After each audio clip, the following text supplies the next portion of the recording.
Hey guys, Sandro from Abstract Homes. We're just pouring the slab over the radiant piping heat.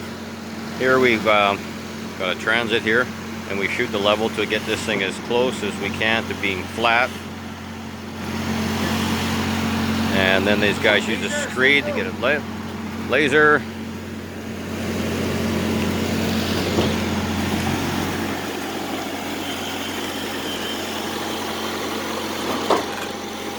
Also using a 32 MPa mix on this one here with a smaller rock. It's got a little bit more fluidity to it, so we can get this thing, try to get this thing really flat and smooth. Issues these days with concrete not being a little bit flat, especially when you're putting flooring over top of it.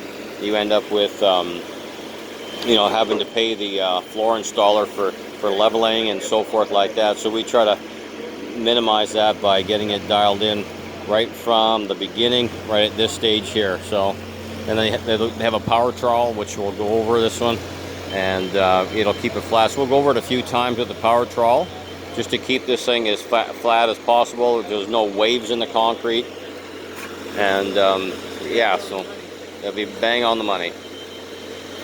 There we go, like that. Good. See you later.